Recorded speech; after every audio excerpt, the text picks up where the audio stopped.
Hello everybody and welcome back. I'm Count Christo and this is the Best of Both Worlds campaign. The United States, those aggressive warmongers, have declared war on us, which means we are just about to improve our economy law quite substantially, which is always good. But yes, not quite sure what they're thinking. I'm not quite sure what their war plan is. I assume their war plan was join the Allies, but England and France are busy preparing for their wars. I know Japan has war goals on these guys, right? I was misreading that. But yeah, I think we're okay. I mean, we've got our port garrisons in place, so we're just going to press on with our planned war against Greece and really hope that we go to war with Greece and then Greece immediately forms a faction with the United States. They may not. They may instead join the Allies, which would be annoying. In preparation for the possibility of them joining the Allies, we will, of course, position men on the French border. Because we want to be ready to try and, lightning war our way through them. In fact, taking out France is so much more of a priority than taking out Greece. I'm going to take all the medium tanks and put them on the Belgian border. Obviously, the plan will be, as it ever is, we will push through Belgium while holding on the other fronts against France.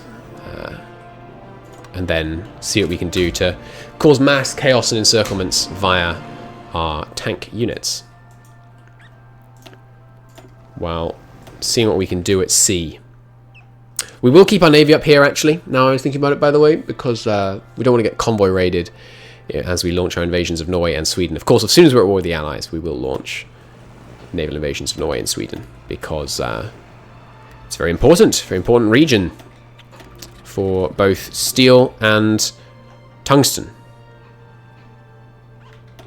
Historically, of course, it was about the iron ore, but in this game it is mostly tungsten that we care about in our invasions there. There aren't enough airplanes here. There's a great one in Ghent we can do. But flying from here is going to be really a bit of a push. Put some planes in the south as well, just to support down there. That little freeze has made me nervous. I'm going to save. Do. Please don't crash. I think I only have yearly autosaves on, so it'd be very annoying if it crashed. Cross your fingers. I think it's just taking a while because I have so many save games.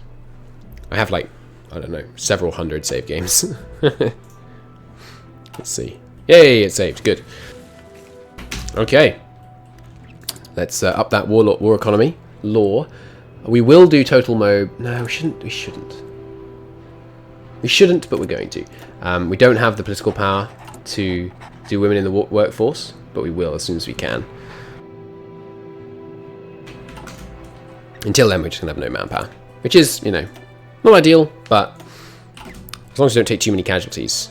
And why would you take casualties? We're only going to go to war with the, two of the largest empires in the world. Okay, so territory of Bulgaria considers her own was handed to Greece after the Second Balkan War. Let us bind Bulgaria to us. Yeah. Come on, Greece. Go on. Yes! They gave in. Cowards. All right, fate of Greece. I think they have to accept fate of Greece if they accept the first one. So that's excellent news. We should be able to get Greece peacefully. So then how are we going to trigger the war? Well, if it's not going to be against the Allies, I guess we demand Memel from the Soviets. That's such good news. That's really very excellent. Get better infantry equipment. Oh, I was concerned. I think France is going to be. It's going to be a struggle. I think an uncharacteristic struggle, given that they'll almost certainly give military access to the United States or invite the United States into a war, into the Allies. Maybe they can say no to carve up Greece. We will find out, I suppose. I feel like they can't, but I could be, catastrophically wrong. Let's move these guys to Stettin, so they're a little further from the Allied bombers.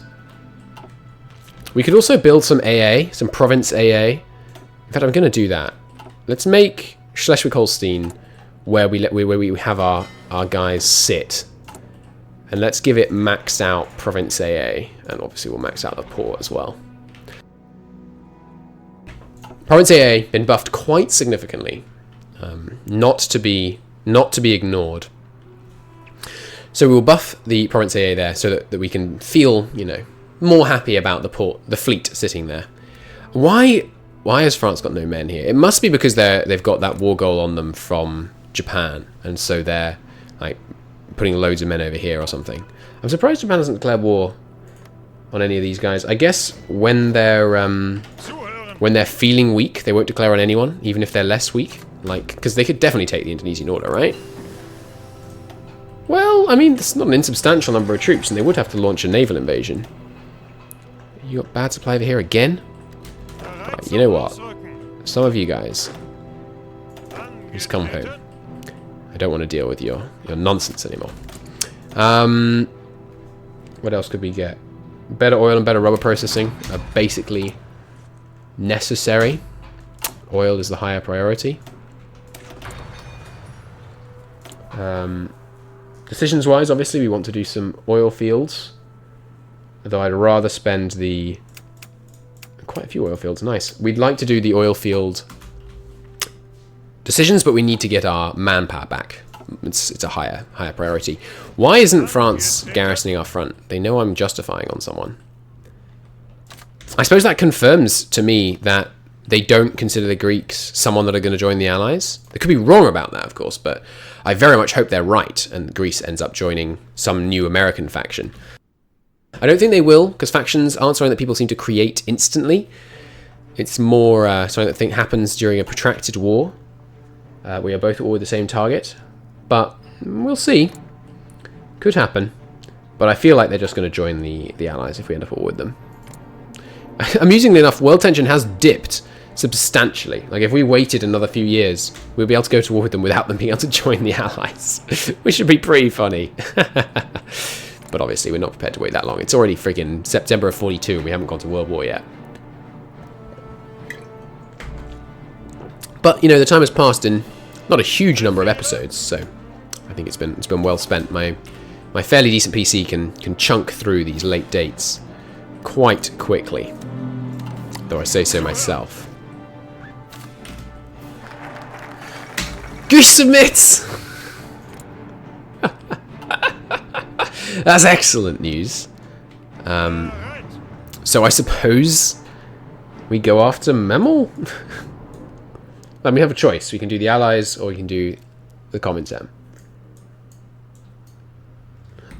I don't like the idea of going after the Comintern in a big war against a ton of people while we have France sitting on our doorstep. The fact they're going to war with Japan is very interesting. I'm not going to pick a focus until we see whether or not they actually declare war on Japan. Because if they do, that would divert a lot of their forces to the Eastern Front. Less than if we, you know, neutered Japan. So, whoops. But, you know, can't be helped. That easy acquisition of Greece is very funny to me. We got so much land. Is this the most land you can possibly get without having a world war as Germany? It might be. You know what? I'm going to take a screenshot. Is this the most land it's possible to get without going to war with the Axis or the Allies? Sorry, the Allies or the Comintern. I think it is. Alright, so you guys, let's get your new port defenses set up. Look, Greece, I'm going to come in, I'm going to sort out your country. This is how you should have been defending yourself. Maybe if you had a defense like this, you wouldn't have felt compelled to concede immediately. I don't think I've ever gotten Greece peacefully before. It's quite fun. We need more men down here, please. One more here. And then 2 down here. Not on Chios. Good. Oh, and Rhodes actually isn't defended. Whoops.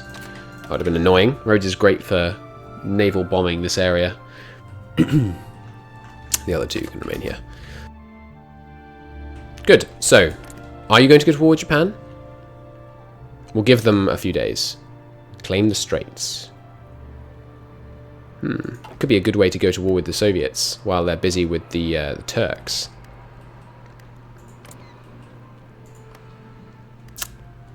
I think I'm conflicted.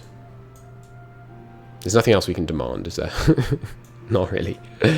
Can we make an anti-Comintern pact with Turkey? It's a bit late now, actually, but that could have been fun.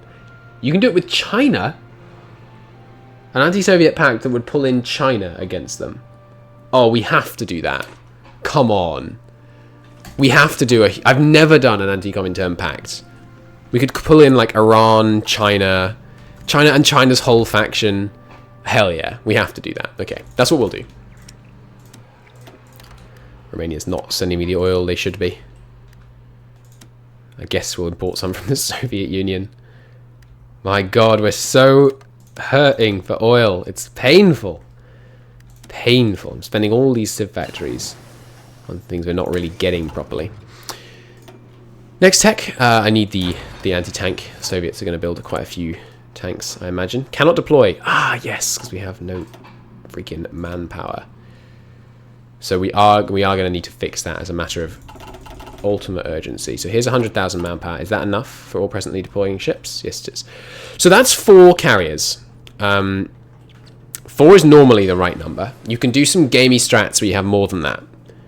We should build at least 2 reserve carriers, I think. But I'm going to build them as a lower priority affair. So I would like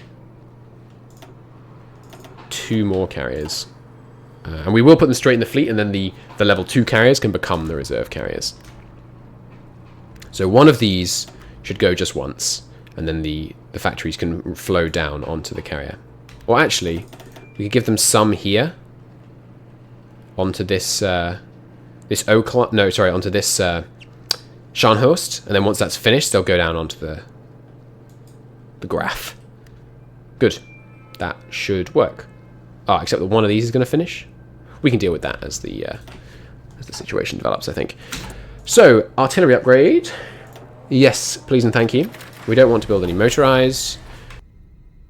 Excuse me, we don't want to build any mechanized. We should have done the anti-Comintern pact early enough to have Turkey in it, and we could have, you know, it stretching all the way across here. But that's okay. We can liberate Turkey. We can also send Turkey loads of volunteers and see if we can actually hold in Turkey, so long that the Soviets can't get at them, and then we can invite them to our faction. I love the idea of having an anti-Soviet pact that goes all the way across from Holland to Vladivostok. The anti-Soviet pact will stand strong against the Soviet Union. I imagine because the Soviet Union has been so aggressive. Oh, that's good. That's very good. These are Imp2s. They get a special icon because these guys are beasts amongst men. Because they have the wonderful the armor bonus. All right, 10 more of those, please. Not long, 45 days until I can get the manpower back. Oh, sorry, there's some more Inf2s already in this queue. There we go. Would also like some more medium tanks, but there's no manpower for them, so we'll just leave them queued. How is our reinforcement on medium tanks going? Fully reinforced. That's what I like to see.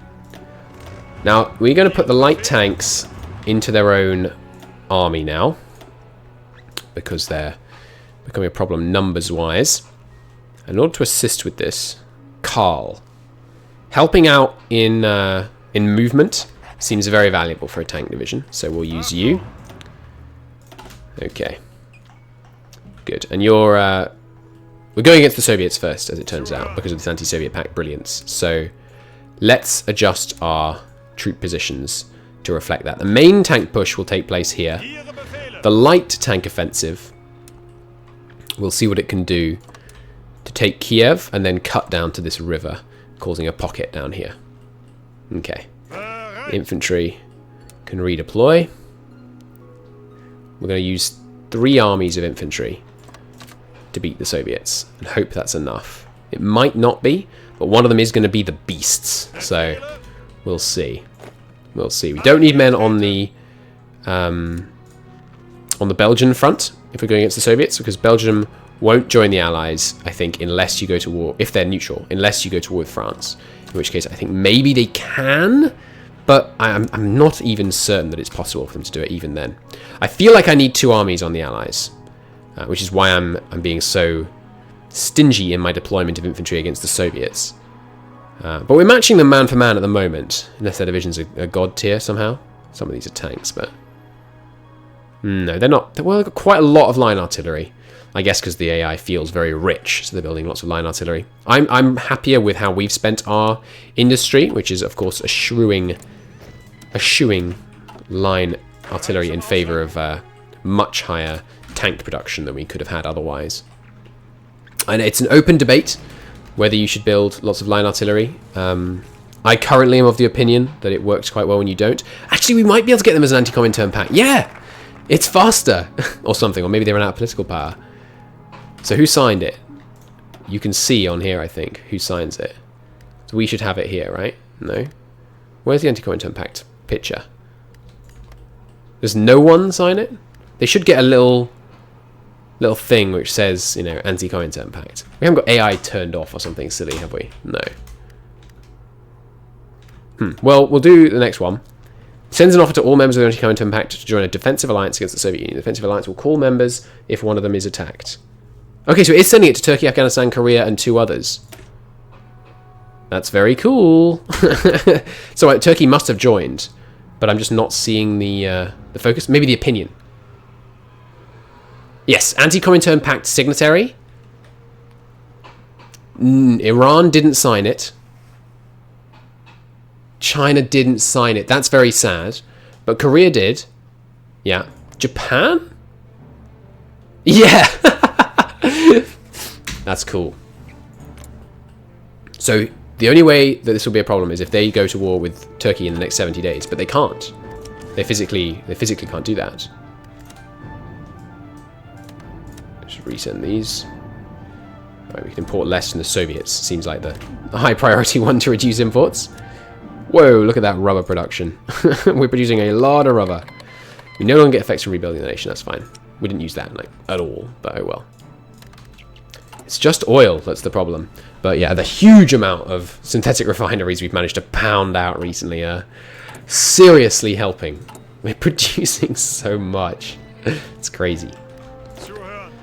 More unassigned divisions. I've never done the anti-Comintern pact. It's so cool. We're playing this, I don't know, this is kind of roleplay, right? We've unified the old HRE, we've, you know, got the Balkans under our control, and then we're not even being aggressive. We're just trying to contain the Soviet Union. It's very, very peaceful of us. Can't really say that without laughing. So, the army on the Allied side should go in its own theatre.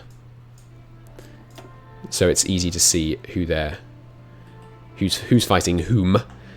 We'll give you Rundstedt, that's fine. He's a bit of an old guardy chap, but that's fine. You are an infantry theatre, so you get to be blue. We do need a commander for this lot. This guy is great, because he's a cheap promotion. He starts out with 4-3, which is a very high stats indeed. I think I would rather actually use this guy, though. Also 4-3, and he has the infantry leader trait, gain rate trait. That's a bit of a wordy way of saying that, but there you go. Republican Spain, not really sending us our due anymore. Well, I'm much less upset about importing from France than I was mere moments ago. France, do you have a way to go to war with me? Well, the fact you're on army training means you're basically done with focuses, so I guess you're not going to war with me by focus.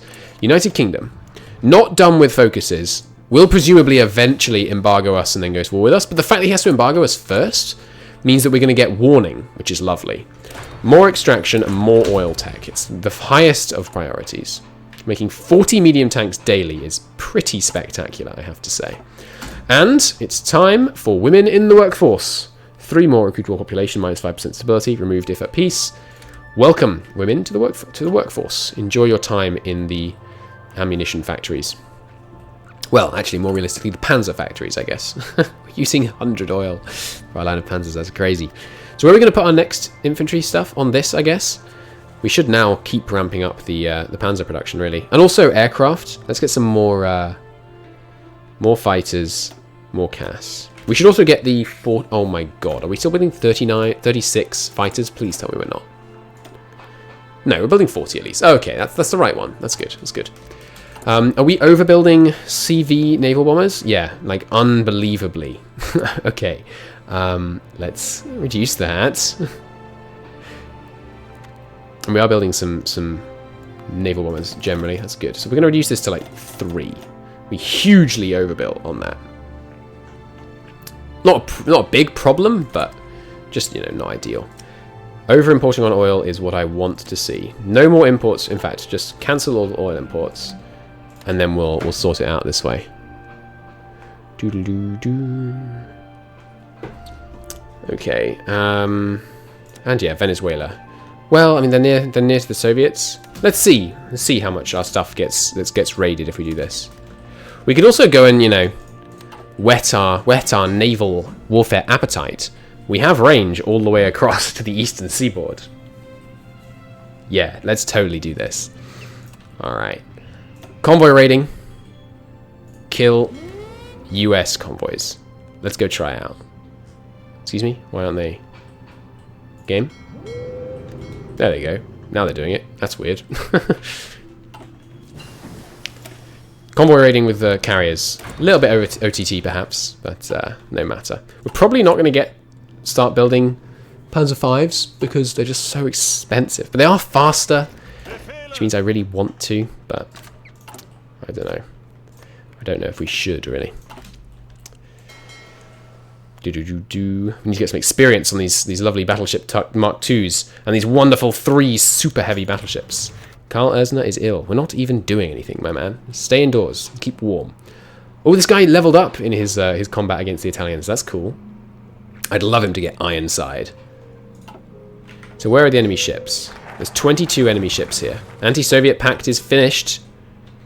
So do we see who signs it? Is it showing up now? There it is. Okay, anti-Soviet. No anti-Soviet. Anti-Soviet. Only China needs to do it. But China, yeah, China didn't do it. Okay. Germany, Empire, Fallen, Identity. Let them bleed each other dry. You know we're one of those people, right, game? Mongolia? No. Korea didn't sign. Neither did Japan. Ah, but we got Turkey, so that's good.